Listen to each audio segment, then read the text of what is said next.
Yo, yo, yo, yo, what's up? So yun nga mga idol, may nakita akong video o may nakita akong post na ganito o diba? Ganito.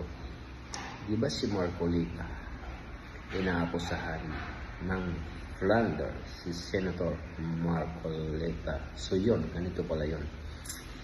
Dapat pala huwag kang aamin sa kasalanan. Kasi ganito ang nangyari. Ibig sabihin ba, umamin ba si Marcolita na may kasalanan siya? Tulad nito, ni Mr. Romualdez. Di ba, ito ang sabi ni Auntie Claire.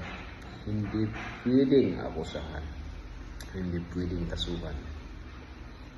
Kasi nga, sabi niya, ika na, hindi pa naman umaamin sa kasalanan niya talaga. Oo nga naman, my friend. Paano mo nga naman talagang akusahan ang isang tao kung hindi naman umamin? Pero parang ang gulo, ibang klase talaga.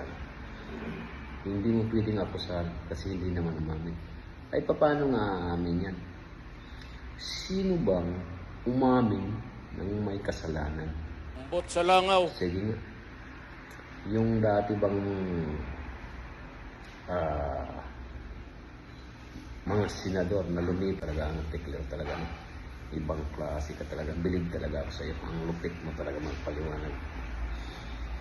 Hindi naman talaga pwede akusahan at hindi naman talaga umamin. Bakit mo naman talaga akusahan yung tao na hindi umamin? Parang may naamoy ako hindi maganda. Tama kayo. Hanggang dito na lang mga idol. Tayo na the video, picture this one. Maraming salamat. Credit sa may-ari nitong post na to. Siyempre lahat naman siguro tayong Pilipino ay hindi magsalita paminsan-minsan sa mga nakikita natin sa ating sariling bansa, di ba? Bilang isang OFW, lagi na lang tayo nakakita ng mga ganong klaseng post sa ating bansa. May ganun lagi ang parang sumusobra na talaga masyado naman. Kung sino pa yung nagtatanggol ng ng may mga Sorry. walang sala, sila pa ang nagkakaroon ng sala. Ang lupit. See you, bye-bye. Action TV. Follow me here.